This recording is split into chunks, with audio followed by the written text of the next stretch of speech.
제가 사역했던 영국에서 지금 일어나고 있는 이슈는 다원주의의 그런 영향으로 대학교들 안에서 영국은 전통적으로 기독교 국가였기 때문에 일반 대학교 안에서도 대부분 채플린 교목들이 있었고 어떤 학교 상담이나 어떤 영적인 필요들이나 이런 것들을 다뤄야 될 때 다른 종교단체가 아닌 기독교 목사들이 대부분 그 일을 해왔습니다. 그러나 지금은 채플린이 꼭 기독교여야 되냐라는 어떤 이슈 때문에 또 목사랄지라도 이슬람 학생들한테 가서 그들의 종교 행사나 어떤 기도 모임 같은데 어떤 참여를 해서 요청을 하게 되면 뭔가 이렇게 같이 또 참여해 줘야 되는 그런 일들이 지금 영국의 대학교 안에서 일어나고 있습니다. 이 멀티페이스 무브먼트라고 하죠. 그러니까 이 찰스 황태자가 얘기했던 내가 믿음을 지키겠다라고 하는 그 내용은 The Faith, 그러니까 기독교의 어떤 믿음, 영국이 전통적으로 믿어왔던 영국 정통의 기독교를 지키겠다는 의미가 아니라 일반적으로 사람들이 다 믿는 그런 믿음, 불교나 이슬람이나 모든 기독교를 포함해서 모든 사람들이 믿는 믿음, 종교적인 어떤 그런 전통을 지키겠다라고 하는 그런 의미를 지금 얘기하고 있어요. 그러니까 옛날 기독교 국가로서의 그런 모습을 가졌던 영국이 그런 부분들은 많이 잊어버렸죠. 그래서 엘리자베스 여왕 같은 경우는 그런 믿음을 굳건히 지켰지만 지금 찰스 왕 같은 경우는 그런 부분의 믿음이 거의 이제 많이 약해졌죠. 그런 이제 상황입니다. 그런 가운데서 예수를 꼭 믿어야 구원을 받는다라고 하는 얘기를 하게 되면 이제 왜 이렇게 당신들은 독단적이고 그렇게 예수 이름만 얘기하는 그런 고집을 부리냐, 당신들만 믿는 그런 신이 전부냐, 최고냐, 이런 식으로 이렇게 편협하고 뭔가 그렇게 외골수적인 그런 이제 모습으로 비춰진다는 거예요. 그래서 예수를 믿는다고 얘기하는 왜 꼭 예수를 믿어야 되냐라고 하는 것이 성경적으로 우리가 분명히 그것을 알고 그것을 이렇게 설득할 수 있는 그런 자세가 필요합니다. 우리가 우월하다 어떤 우월감보다는 왜 우리가 믿는 믿음이 꼭 예수를 믿어야 되는지라는 부분들을 성경적으로 논리적으로 변증할 수 있는 우리가 가진 믿음의 그 소망을 준비하고 예비해서 얘기해 줘야 될 그런 부분들을 베드로도 지금 베드로 후서에서 얘기하잖아요. 그런 부분들을 여러분들과 좀 나누려고 합니다. 예수 그리스도 이름을 왜 우리가 꼭 믿어야 되는가? 첫 번째 마태복음 1장에 이 마태는 아들을 낳으리니 이름을 예수라 하라. 이는 자기 백성을 저희 죄에서 구원할 자십니다. 예수는 그 이름 자체가 죄에서 구원할 자, 구원자라는 이름을 가지신 분이에요. 그러니까 우리를 구원하되 죄에서 구원하기 위해서 우리를 이 땅에 우리를 구원하기 위해서 오셨다는 겁니다. 그래서 예수 이름 안에는 죄를 다루는 그런 내용들이 담겨져 있어요. 그래서 사람들은 그것을 별로 좋아하지 않는 경향이 있습니다. 근데 예수는 우리를 죄에서 구원할 자. 그 얘기는 우리가 죄 가운데 있는 구원받아야 될 존재라는 것을 또한 의미하는 거죠. 근데 그 죄에서 구원하기 위해서 왜 그가 오셔서 십자가에서 우리를 위해서 피 흘리고 죽으셔야 되느냐. 생명이 피가 있으므로 피가 죄를 속하느니라. 구약성경 레위기서에 그렇게 얘기를 하죠. 피 안에는 생명이 있습니다. 제가 말라리아로 죽게 됐을 때 그 피가 감염돼서 이제 산소도 떨어지고 호흡량도 떨어지면서 모든 이 기능들이 죽어가는 그런 이제 위험에 직면한 적이 있었거든요. 그 이유가 뭐냐면 피 안에는 생명이 있기 때문에 피가 죽으면 생명도 소멸해 가는 겁니다. 죽어가는 겁니다. 그래서 그 생명이 있는 피를 예수님이 십자가에서 흘려주심으로 우리를 위한 그 영원한 생명을 우리에게 허락해 주셨다는 거예요. 보라 세상 죄를 지고 가는 하나님의 어린 양이로다. 침례 요한, 세례 요한이 예수를 볼 때 얘기했던 얘기입니다. 예수님은 이 땅에 하나님의 어린 양으로 오셨다는 거예요. 근데 그 하나님의 어린 양이라고 하는 그 의미는 레위기의 그 제사자들에서 두 양 혹은 염소를 이제 제물로 바치는데 하나는 죄를 전가해서 그 양을 죽이고 그리고 그 피를 그 고기는 불태우고 그 피를 그 피사발을 들고 성막 안으로 가서 우리를 위해서 대신 피 흘린 이 양의 피를 가지고 하나님께 나아가는 그런 속죄의 그 제물이 의미가 있습니다. 또 하나는 속죄 염소를 안수해서 내보내면서 그 염소가 우리의 죄를 짊어지고 갑니다 라고 하는, 그래서 그 광야에서 그 염소는 쓸쓸하게 죽어가죠. 예수님은 그러한 속죄의 양으로, 속죄의 염소로 우리를 위해서 십자가에서 달려 죽으신 거예요. 쓸쓸하게. 그 어린 양으로 오신 예수, 그분이 우리의 죄를 사해 주시기 위해서, 히브리서 같은 경우는 피 흘림이 없이는 사함이 없다고 하죠. 우리를 위해서 피 흘려 주심으로, 생명을 내어놓으시고 흘려 주심으로 우리의 죄를 사해 주신다는 겁니다. 그 개념을, 죄사함의 개념을 성경은 계속해서 얘기해 오고 있죠. 그리고 예수 그리스도께서 이 땅에 오셔 또 저주를 받은 바 되사 율법의 저주에서 우리를 속량하셨으니 기록된 바 나무에 달린 자마다 저주 아래 있는 자라 하였습니다. 죄로 인해서 우리에게 저주가 왔습니다. 죄라는 것은 하나님과 분리된다는 뜻이에요. 하나님으로부터 벗어난다는 얘기예요. 죄라고 하는 하르마티아라고 하는 이 원 의미는 관역에서 벗어난다라고 하는 의미입니다. 그러니까 하나님의 뜻, 하나님의 계획, 그것과 벗어나는, 그것이 죄예요. 그래서 죄라는 것은 도덕적이고 윤리적인 개념으로 우리가 이해해서는 안 돼요. 나는 도덕적으로 윤리적으로 그렇게 큰 흠 없이 그렇게 법 없이도 사는 그런 사람이다라고 그렇게 살아오신 분도 상당히 또 계시거든요. 그런데 성경은 도덕 윤리의 기준은 나라마다 다 틀립니다. 사람들마다 다 틀려요. 그러나 성경이 말하는, 하나님이 말하는 죄는 하나님의 기준과 뜻에서 벗어나면, 하나님의 임재에서 벗어나면 그것이 죄라는 거예요. 하나님과 벗어나면 그것이 바로 저주예요. 하나님의 영향력 안에서, 지배 안에서 받게 되는 모든 것을 성경은 복이라고 하고 축복이라고 하고, 하나님을 떠나서, 하나님이 떠난 그곳에는 사단이 지배하고 사단이 사람들을 속박하는데 그 가운데서 겪게 되는 모든 것을 성경은 또한 저주라고 얘기합니다. 죄의 결과예요. 그 죄의 결과인 율법의 저주에서 우리를 속량해 내려면 누군가가 그것에 대해서 그 죄의 값, 저주를 치러줘야 돼. 종살이 하던 그 노예를 그 주인으로부터 돈을 지불을 해서 사면은 그 종은 주인으로부터 자유하게 되죠. 그것처럼 여기서 속량이라고 하는 것은 돈을 내고 지불하다라는 그런 뜻이에요. 예수 그리스도가 저주의 값을 대신 지불해 주심으로 저주 아래에 있는 우리를 사셨다는 얘기입니다. 속량해 내셨다는 얘기예요. 그래서 예수 그리스도를 통해서 우리는 저주에서 벗어나는데 그 놀라운 은혜를 위해서 예수님이 십자가에서 달리셨다는 거예요. 또한 예수님은 우리를 위해서 인간의 몸을 입고 이 땅에 오셔서 우리를 위해서 십자가에서 대신 죽으시는데 왜 죽으시냐면 사망의 세력을 잡은 자, 곧 마귀를 없이 하시며 죽기를 무서워함으로 일생에 매여 종노릇하는 모든 자를 놓아주려 하십니다.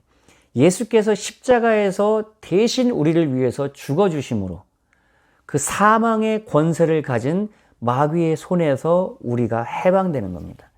왜냐하면 죄는 죽음을 요구해요.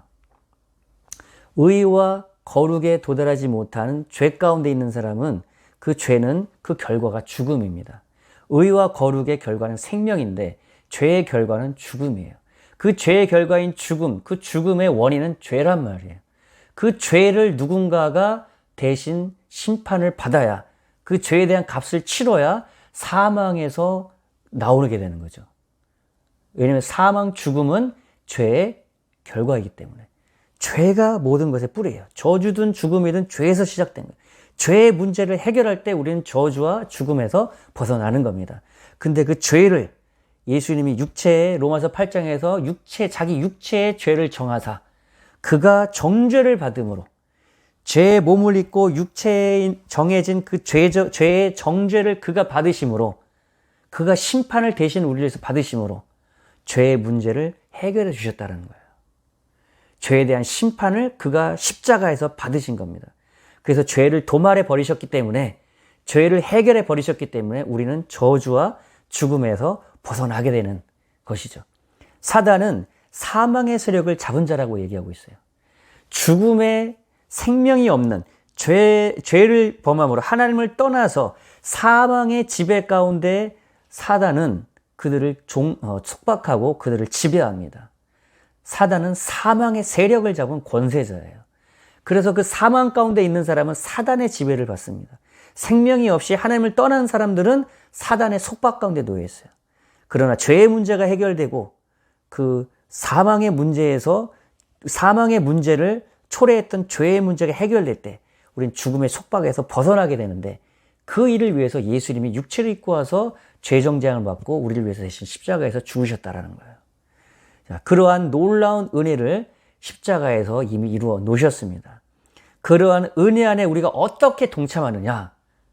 바로 침례, 세례를 통해서 우리가 함께 그분과 연합되는 거예요. 우리가 죄 가운데서 저주와 죽음 가운데 놓여있던 우리가 그것의 죄에 대해서, 저주에 대해서, 사망에 대해서 우리가 죽을 때, 그리고 그 죽음 가운데서 우리가 부활한 자가 될 때, 예수 그리스도와 함께 죽고 예수 그리스도와 함께 부활하는 자가 될 때 우리는 저주와 죽음에서 완전히 벗어난 그러한 영원한 자유와 생명 가운데로 들어오게 되는데, 그 놀라운 은혜를 어떻게 이루셨느냐? 예수와 함께 죽고 예수와 함께 부활하는 그분과의 연합을 통해서 이루어진다는 거예요. 예수님은 우리를 위해서 죽은 바 되고 예수님은 또 우리를 위해서 부활하셨어요. 그 예수님이 죽은 바 된 그 예수님이 다시 부활한 그 부활에 우리가 함께 참여하는 그 예식이 바로 세례 침례라는 겁니다. 물에 들어갈 때 내가 예수와 함께 난 죽은 자가 되었습니다. 내가 예수와 함께 죽을 때 나는 죄에 대해서도 저주에 대해서도 죽음, 사망에 대해서도 나는 죽은 자가 되었습니다.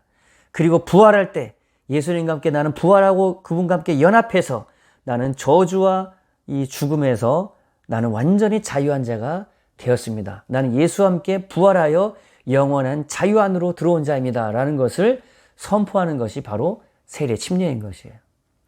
그래서 여러분, 예수와 함께 연합하게 되면 어떤 일이 벌어지느냐? 누구든지 그리스도 안에 있으면 새로운 피조물이라.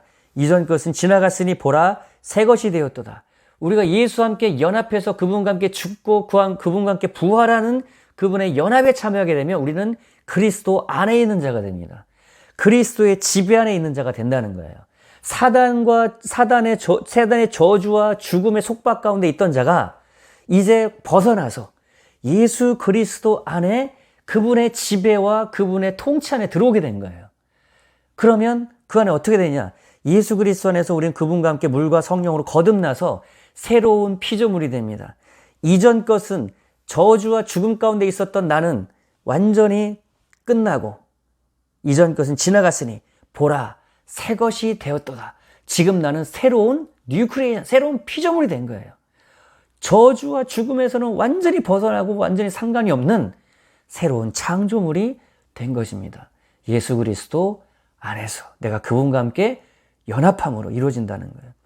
너희는 하나님께로부터 나서 내가 거듭날 때 예수와 함께 연합해서 그분으로 내가 거듭나게 되면 나는 그리스도 예수 안에 있고 예수는 하나님께로부터 나와서 우리에게 지혜와 의로움과 거룩함과 구속함이 되셨으니, 예수 그리스도에 있는 그분의 지혜와 의와 거룩과 그 구원이, 그 능력이 예수 그리스도 안에서 우리에게 이루어진다는 거예요. 왜냐하면 내가 예수 안에 있기 때문입니다. 내가 예수와 하나로 연합해 있기 때문에 그분 안에 있는 지혜와 의로움과 거룩함, 구속함이 나에게 이루어진다는 거예요. 내가 그분의 의로움에, 그분의 거룩함에, 그분의 구속함에 내가 동참하게 된다는 거예요. 그래서 여러분, 구원은, 의와 거룩은 내게 있지 않습니다. 그리스도 예수 안에 있습니다. 내가 그분 안에 거할 때. 그래서 예수님이 요한복음 15장에서도 그렇게 얘기하셨던 거야. 나는 포도나무고 너희는 가지니 너희가 나를 떠나면 아무것도 열매를 맺을 수 없다. 그냥 불살라서 태워질 뿐이다. 라는 얘기가 바로 거기 있는 거예요. 예수 안에 생명이 있습니다. 예수 안에 의로움과 거룩함과 구원, 그분의 능력, 모든 것이 다 그 안에 있기 때문에 내가 예수 그리스도 안에 있을 때 그분의 모든 것을 또한 공유하게 되는 거예요. 이것이 교회와 그리스도와 신랑 대신 그리스도와 신부된 교회와의 비밀이라고, 남자와 여자가 서로 하나로 연합해서 결혼하게 되는 부부의 관계를 그리스도와 교회의 관계로 비유로 얘기하면서 설명한 부분이 바로 그겁니다. 남편과 아내가 서로 결혼하면 소유가 하나가 되는 거예요. 서로 하나 되는 거예요. 육체적으로는 둘이지만 서로 하나인 거예요. 소유도 같이 하나로 공유합니다. 영국에서 제가 신용카드가 제게 하나밖에 없었어요. 제 아내는 제 아들도 마찬가지고, 비자가 또 신용카드 모든 걸 다 저의 이름으로, 체크카드죠. 체크카드도 받고 비자도 저의 이름으로 디펜던트 비자를 받습니다. 왜냐하면 저 아내는 하나이기 때문에 그 모든 걸 다 공유하는 거예요. 마찬가지로 우리가 예수 그리스도와 하나가 될 때 우리는 그분의 모든 것을 그분의 이름으로 공유하는 겁니다. 그래서 예수님이 말씀하시는 내 이름으로 구하라라고 하는 것이 바로 그거예요. 내 이름이 바로 너에게 줄게. 내 이름을 너에게 주노니 내 이름으로 구해. 왜? 너는 내 신부잖아. 너는 나와 하나잖아. 제 아내가 제 이름으로 된 체크카드를 제 이름으로 되어 있지만 가서 마음껏 쓸 수 있듯이, 제 이름으로 되어 있다고 해서 서로 분리하는 것이 아닌 것은 서로 언약의 관계로 하나가 되어 있기 때문이에요. 마찬가지로 우리가 예수와 하나이기 때문에 예수의 이름으로 우리는 그분의 모든 것을 사용할 수 있는 겁니다. 그분이 정체성, 그분의 전 존재를 그 이름 안에 담아서 우리에게 다 주신 거예요. 그래서 여러분, 그 이름으로 구하는 것이 내가 신분적으로 그래서 내가 헌금을 많이 해서 내가 11조를 많이 해서 그래서 하나님이 기도하고 하나님이 응답하고 하나님 축복하고 그런 것이 아니라 예수 그리스도 이름 안에, 그분 안에 영원한 생명과 축복과 기도 응답과 능력이 다 그 안에 있는 거예요. 그러한 권세와 신분이 교회된 우리에게 있는 겁니다. 왜냐하면 그분과 우리가 하나이기 때문에 그렇습니다. 로마서 8장에서도 이제 예수 그리스도 안에 있는 자는 결코 정죄함이 없나니 그리스도 예수 안에 있는 생명의 성령의 법. 우리가 그리스도와 연합해서 그리스도 예수 안에 거하게 되면 그리스도 예수 안에서는 생명을 주시는 성령의 법이란 뜻이에요. Life Giving Spirit. 성령이 역사하는데 예수 안에서 성령이 우리 안에 역사할 때 그 성령님 우리에게 생명을 주시는 분이에요. 그분이 우리에게 생명을 주시기 때문에 죄와 사망의 법에서 해방될 뿐만 아니라, 율법의 정죄에서 해방될 뿐만 아니라 율법이 요구하는 의와 거룩함을 이루면서 살아갈 수도 있는 그러한 생명 능력을 성령님이 그리스도 예수 안에서 우리에게 주신다는 겁니다. 그래서 로마서 14장 17절에서도 하나님의 나라는 먹고 마시는 것에 있는 것이 아니라 율법의 음식 규례 같은 것을 지키는 것에 있는 것이 아니라 성령 안에서, 성령님이 주시는 생명 안에서 의와 평강과 희락이다라고 얘기하는 것이 바로 그 의미인 거예요. 어떻게 하면 우리가 그러면 그 예수 그리스도를 통해서 하나님의 놀라운 구원 안에 동참할 수 있는 구원받는 자가 되느냐? 사도행전 2장에 베드로는 이렇게 얘기합니다. 너희가 각각 회개하여 예수 그리스도의 이름으로 세례 침례를 받고 죄사함을 얻으라. 그리하면 성령을 선물로 받으리니. 믿음을 전제로 해서 예수 그리스도를 믿기 때문에 회개하고 침례 세례를 받고 성령을 선물로 받게 되는 거예요. 믿음으로 회개하고 믿음으로 세례도 받고 믿음으로 성령도 받는 것이죠. 믿음을 전제하는 겁니다. 이 사람들이 복음을 들었기 때문에 이제 예수를 믿고자 한단 말이에요. 그럼 어떻게 그 믿음을 통해서 실제적인 하나님 나라의 구원 안에 들어오게 되느냐? 사도 베드로는 세 가지를 얘기했던 거예요. 첫 번째, 회개하라는 겁니다. 첫 번째, 거듭남의 회개는 여러분 우상에서 벗어나서 우상을 버리고 내가 주인 삼은 것을 버리고 예수께로 돌아오는 그러한 돌이킴을 얘기하는 거예요. 내가 이런 도덕적인 죄를 졌습니다. 이런 도둑질을 했습니다. 거짓말했습니다. 그것은 나중에 이제 예수 믿고 나서 했을 때 자백하는 죄에 해당된다고 하면 근본적인 거듭남의 회개는 그런 죄에 파생되는 원죄에서 파생되는 그런 죄에 대한 자백이 아니라 내가 우상을 삼았고 주인 삼았던 그것에서 돌이키는 회개를 얘기하는 거예요. 그래서 데살로니가 전서에서도 그렇게 내가 우상을 버리고 하나님께로 돌아와 라는 표현을 했어요. 버리고 돌아왔다는 거예요. 내가 삼은, 내가 우상 삼은, 내가 우상으로 돈을 우상 삼았던 그것들을 버리고 돌아오는. 마태복음 19장에 보면은 부자 청년이 나오잖아요. 부자 청년은 율법을 다 지켰다고 그랬어요. 그런데 영생도 얻고자 했어요. 얼마나 정말 신령한 청년이에요. 근데 예수님은 그의 마음을 알고 있었어요. 그 마음에 우상에 있는데 그것이 돈인 거예요.